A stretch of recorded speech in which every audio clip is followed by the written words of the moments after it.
Hai Sobat Sehat semuanya, saya Dr. Tirta Wijaya. Di channel ini kita akan bahas berbagai masalah seputar kesehatan, dan pada kesempatan kali ini kita akan membahas mengenai cara alamiah untuk mengetahui masa subur. Topik ini saya angkat buat Sobat Sehat sekalian yang sedang merencanakan untuk punya anak. Untuk sukses menjadi hamil, nggak bisa kerjaan satu orang aja. Emang yang hamil itu cuma yang perempuan. Tapi untuk menjadi hamil butuh kerjasama dari lelaki. Nggak bisa perempuan hamil sendirian tanpa lelaki ya. Jadi yang namanya program hamil atau rencana untuk punya anak itu harus dikerjakan oleh kedua belah pihak, lelaki dan perempuan. Dan hanya bisa terjadi kalau lelaki dan perempuannya sama-sama sehat secara reproduktif. Kenapa? Karena untuk hamil kan perlu ketemu sel telur dan sel sperma. Kalau sel telurnya nggak ada atau nggak sehat, atau sel spermanya nggak ada atau nggak sehat, ini nggak bisa ketemu. Jadi harus dua-duanya sehat dulu secara reproduktif. Udah gitu harus bisa mampu mempertemukan antara si sel sperma dengan sel telur. Ada kejadian di mana misalnya lelaki bisa menghasilkan sperma, tapi mengalami gangguan ereksi sehingga nggak bisa penetrasi. Ini kalau mau hamil secara alamiah susah, karena gimana mau ngetemuin, biarpun spermanya ada, tapi dia nggak bisa ketemu sama si sel telur. Bisa hamil tapi mungkin dengan bantuan, misalnya dengan inseminasi buatan. Perempuan juga bisa begitu, bisa menghasilkan sel telur tapi juga harus bisa mempertemukan. Jadi harus ada dulu sperma dan telur dan sehat dan bisa ketemu. Yang kita akan bahas adalah kapan waktu yang tepat untuk mempertemukan antara si sperma dan si sel telur. Kalau sel sperma itu dihasilkannya setiap hari. Jadi untuk lelaki yang sehat secara reproduktif itu subur selama masih bisa menghasilkan sperma. Tapi untuk perempuan, lain ceritanya. Masa suburnya itu tertentu dan nggak kasat mata. Oke, kita bahas dulu dari siklus haidnya ya. Karena masa subur perempuan ini bagian dari siklus haid. Biar gampangnya kita anggap siklus haidnya rutin 28 hari atau 4 minggu. Hari pertamanya itu kita hitung dari hari pertama kita dapat haid. Di tengah-tengahnya itu terjadi ovulasi, udah gitu berulang lagi, haid lagi. Kenapa kita pakai haid? Karena ini yang paling gampang diingat, gampang kelihatan. Kan datang bulan tahu dong berdarah-darah gitu. At least yang perempuannya tahu lah. Nah, kalau kita lihat di sini, ovulasi kan adanya di tengah-tengah.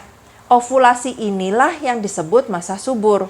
Kenapa? Karena pada saat terjadi ovulasi atau pelepasan sel telur dari indung telur, barulah si sperma bisa membuahin sel telur. Kalau sel telurnya belum dilepas, masih di dalam indung telur, nggak bisa dibuahin, itu belum subur.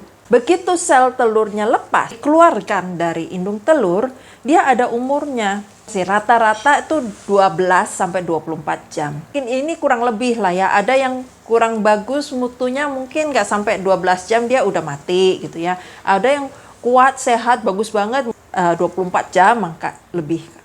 Tapi rata-rata lah sekitar 12 sampai 24 jam. Kalau melakukan hubungan seks pada masa-masa ini, besar sekali kemungkinannya untuk terjadi kehamilan. Dengan catatan jumlah spermanya cukup, kualitasnya bagus, gerakannya bagus. Untuk menjadi janin itu cuma butuh 1 sperma membuahi 1 sel telur. Tapi supaya 1 sperma ini bisa masuk, itu kan dia harus menghancurkan lapisan terluar dari sel telur.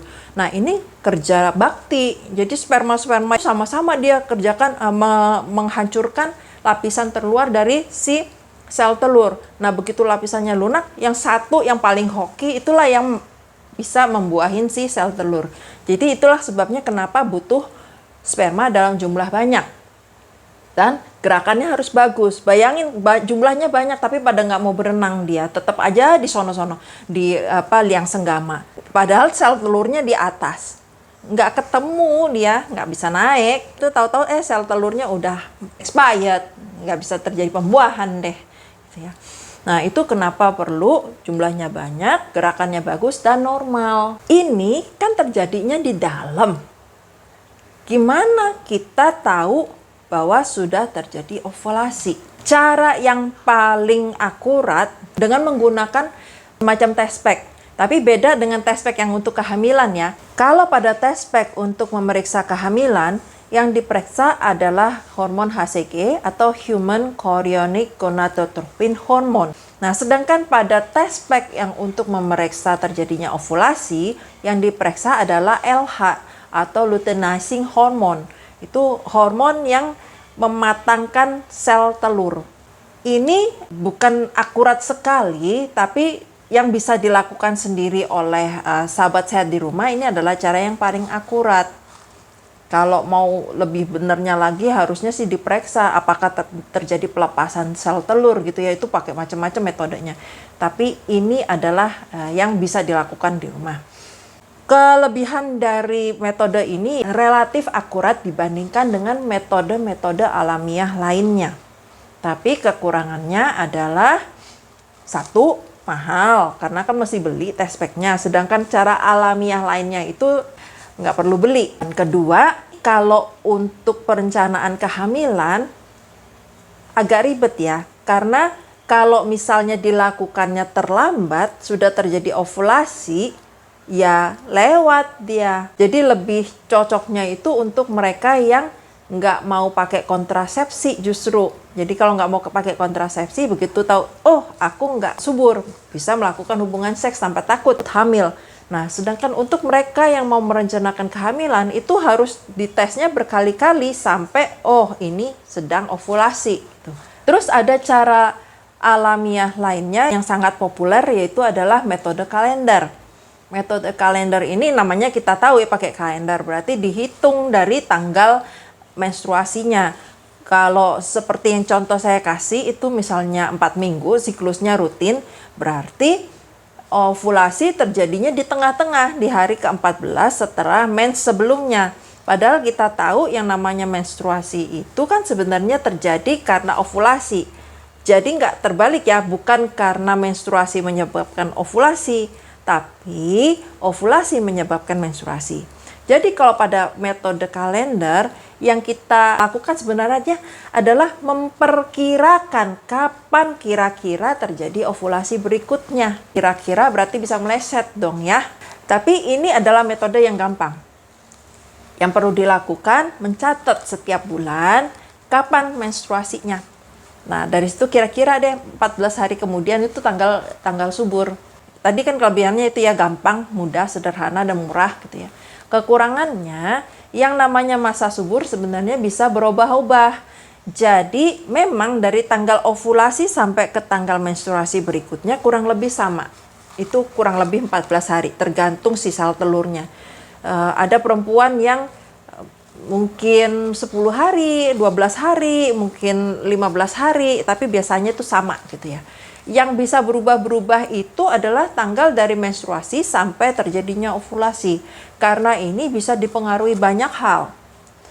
Jadi kalau misalnya keseimbangan hormon dalam tubuh perempuan itu berubah, ya ini bisa maju mundur ovulasinya. Karena hormon-hormon yang dipakai untuk mematangkan si sel telur berubah. Apa aja sih yang bisa mempengaruhi keseimbangan hormon? Banyak. Yang gampang aja. Obat-obatan. Terus misalnya lagi stres emosional, itu bisa berubah. Pernah kan sobat sehat kalau lagi stres, mensnya jadi lebih cepat datangnya, jadi nggak mens gitu. Nah itu memang bisa mempengaruhi. Terus terlalu capek fisiknya, jadi bukan capek mental aja, capek fisik itu bisa juga menyebabkan gangguan keseimbangan hormon. Atau kelebihan berat badan, obes. Sebaliknya juga bisa kekurangan gizi, kelaparan, diet sangat ketat, atau puasa yang sangat ekstrim. Itu bisa, semuanya bisa mempengaruhi keseimbangan hormon. Atau lagi sakit, lagi demam, lagi kena infeksi, itu semuanya bisa. Dan ini bisa berubah-ubah. Jadi metode ini cuma bisa dipakai pada mereka yang siklusnya stabil dan kondisinya juga stabil. Yang juga sering dipakai untuk mengetahui masa subur adalah dengan pengukuran suhu tubuh. Kita menggunakan suhu tubuh dasar atau basal body temperature atau BBT sebagai patokan. Karena pada saat terjadi ovulasi, suhu tubuh kita itu akan naik 0,5 sampai 1 derajat Celcius. Tiap orang beda-beda. Jadi begitu suhu tubuh naik dari biasanya dan bertahan terus sampai menstruasi, itu artinya pada saat terjadi kenaikan suhu tubuh itulah terjadi ovulasi. Metode ini sebenarnya gampang dikerjakan, praktis, tapi ada syaratnya, yaitu pengukuran suhu tubuh harus dilakukan pada kondisi yang sama persis. Kenapa? Karena suhu tubuh kita itu sepanjang hari berubah-ubah. Kita kurang minum aja suhu tubuh bisa naik. Kita lagi kena infeksi aja bisa naik gitu kan. Kita di AC suhu tubuh turun. Jadi untuk mengetahui suhu tubuh basal kita, itu pengukuran harus dilakukan pada saat dan kondisi yang sama. Biasanya sih disarankan perempuan begitu bangun tidur pada saat yang sama ya. Jangan hari ini bangun tidurnya jam 6 pagi, besok bangun tidurnya jam 12 siang diukur. Itu lain gitu. Jadi harus pada saat kondisi yang sama. Nah, bangun sebelum perempuan ini menginjakkan kaki ke lantai, masih di tempat tidur, jadi belum ada aktivitas apapun ya, belum minum, belum sikat gigi, belum sarapan, belum apa, itu diukur suhunya dengan pada waktu yang sama, juga kondisi ruangan yang sama. Jangan ini hari AC-nya mati, besok nyala, itu lain. Jadi harus sama. Terus dicatat pada saat kenaikan suhu, itulah saat ovulasi. Kelebihannya dulu deh ya. Kelebihan metode ini adalah ya bisa dikerjakan sendiri, gampang, pakai termometer aja modalnya, nggak usah beli macam-macam, beli termometer doang. Kekurangannya syaratnya ketat, jadi harus dilakukan secara disiplin gitu ya, nggak bisa asal-asalan. Terus yang kedua, sebagaimana halnya dengan metode kalender, ada banyak hal yang bisa mempengaruhi suhu tubuh. Taruhlah pun si perempuan ini melakukannya pas gitu waktunya dengan ini. Tapi kalau lagi masuk angin, lagi infeksi, lagi demam kan, naik suhunya kan. Nah, ini bisa mengacaukan, bisa menyaru gitu ya. Dikirain, oh ini lagi ovulasi, padahal sebenarnya enggak, sebenarnya lagi infeksi gitu. Ada kondisi-kondisi juga yang seperti saya bilang, AC-nya, kurang minum, itu juga bisa mempengaruhi dari si basal temperature-nya. Jadi ini adalah kekurangannya. Dan kekurangannya lagi adalah cenderung terlambat. Kalau mau terjadi kehamilan, itu sebaiknya hubungan seks dilakukan pada saat atau sebelum terjadi ovulasi. Nah, sedangkan kalau kita pakai metode suhu tubuh ini, kan kita tahu jebret, oh ini ovulasi. Berarti kalau memang bisa dilakukan hubungan seks pada saat itu juga ya mungkin masih keburu gitu ya. Tapi kalau misalnya diukurnya pagi, hubungan seksnya malam, takutnya terlambat, udah expired gitu, tergantung dari si kualitas si sel telur. Baik untuk metode kalender maupun untuk basal body temperature itu, karena kita tahu ovulasinya pada saat terjadi atau setelahnya, nah cara ngakalinnya gimana? Cara ngakalinnya adalah dengan hubungan seks sebelum terjadinya ovulasi. Dok, nanti kalau sebelum terjadi ovulasi sel telurnya nggak ada dong, nggak bisa ketemu dong, kecepetan. Yang nggak juga gini. Jadi tubuh perempuan pada saat menjelang ovulasi, biasanya sekitar 5 atau 3 hari sebelum ovulasi, itu sudah mulai mengalami perubahan untuk mempersiapkan terjadinya ovulasi dan pembuahan. Salah satu perubahannya adalah perubahan di leher rahim. Di leher rahim itu di atasnya vagina ya. Jadi yang luar itu namanya vulva, yang liang senggamanya itu vagina, di atasnya vagina itu ada leher rahim. Nah, di situ akan menghasilkan semacam lendir mukus Nah, pada saat menjelang ovulasi, ini mukusnya akan berubah sifatnya, konsistensinya. Kalau pada saat masa tidak subur, konsistensinya kental, lengket, dan menyumpal jadinya, semacam mucus plug gitu ya. Jadi supaya bakteri, kotoran, bahkan sperma nggak bisa masuk dia ke atas. Nah, tapi saat menjelang ovulasi, dia akan mulai berubah, mengencer, supaya bisa masuk si spermanya. Sebelum terjadi ovulasi, itu sperma memang belum bisa masuk, tapi bisa disimpan. Jadi mucus ini kalau pada saat tidak subur, dia mengusir sperma, nggak bisa masuk. Tapi pada saat menjelang masa subur, dia itu sebagai hotel. Jadi si sperma yang belum bisa melanjutkan perjalanan, dia nginep dulu nih di mucus ini, adalah makanannya dari si sperma. Jadi bisa, sperma yang nggak melakukan pembuahan dalam kondisi yang biasa itu cuma bertahan beberapa menit, beberapa jam aja terus mati. Tapi kalau yang nginep di dalam mucus ini, lendir ini, bisa bertahan berhari-hari, bisa 24 jam, 48 jam, bisa sampai 3 hari gitu ya, tergantung dari kualitas si mucus sama si spermanya juga sih. Jadi bisa tahan sampai berhari-hari, dan begitu si sel telurnya siap dilepaskan, ini mucusnya dia akan berubah lagi, konsistensinya makin encer, lepas. Ini si spermanya bisa melanjutkan perjalanan ke si sel telur. Nah, cara ngakalinnya adalah melakukan hubungan seks sebelum terjadinya ovulasi. Bisa lakukan 2 hari sekali, 3 hari sekali gitu ya. Dengan harapan begitu si ovulasi terjadi, kalau misalnya nggak sempat melakukan hubungan seks, ini sperma yang udah ada dari hubungan sebelumnya bisa membuahi si sel telur. Nah, cara alamiah ketiga ini adalah dengan mengenalin dari perubahan yang barusan saya jelaskan. Jadi perubahan dari si lendir mucus. Jadi kalau masa nggak subur, ini lendir sangat kental. Mungkin nggak keluar sama sekali karena saking kentalnya dia. Jadi istilahnya perempuan itu akan pada masa-masa kering. Tapi begitu menjelang ovulasi, dia akan berubah makin encer. Kalau yang tadinya lengket, kental, warnanya putih gitu ya, dia akan makin lama makin encer, makin jernih.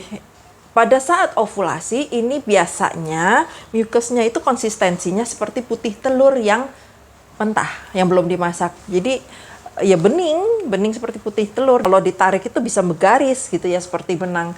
Jadi semakin dia encer, semakin dia stringy seperti garis itu semakin subur. Nah, nanti begitu setelah ovulasi selesai, karena perubahan hormon dan lain sebab, itu si mucusnya tadi, lendirnya tadi akan berubah lagi konsistensinya menjadi yang tidak subur, jadi kering lagi. Nah, kalau menggunakan metode ini, jadi lakukanlah hubungan seksual pada saat perempuan menghasilkan lendir atau mucus yang konsistensinya menunjukkan konsistensi subur seperti putih telur. Metode yang ketiga ini sangat-sangat mudah. Cuma perlu mengenalin aja konsistensinya. Sederhana, mudah dikerjakan, nggak pakai beli apa-apa, dan dia relatif akurat. Yang bikin susahnya adalah perempuan yang belum terbiasa menggunakan metode ini. Jadi belum mengenalin ininya. Kan ada tuh yang keputihan menjelang mens, ini lain sifatnya dari mucus ini nggak seperti keputihan, dia bening gitulah. Terus ya jadi perlu latihan sih untuk mengetahui kapan dia mengalami ovulasi. Nah, itu tadi cara-cara alamiah untuk mengetahui kapan masa subur buat sobat sehat yang sedang mengupayakan kehamilan. Semoga dengan mengetahui kapan masa subur ini, Sobat Sehat jadi bisa merencanakan kapan nih sebaiknya melakukan hubungan seks.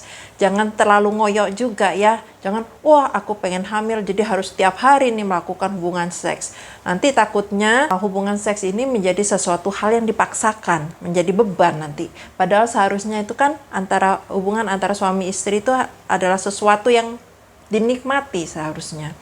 Jadi semoga dengan apa yang saya sharingkan ini menjadi masukan supaya hubungan antara suami istri bisa kembali dinikmatin, jadi nggak terlalu ngoyo, dan semoga berhasil programnya, bisa dapat momongan.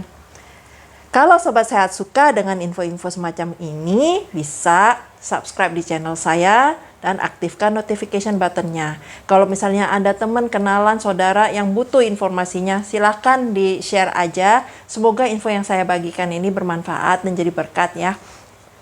Salam sehat selalu.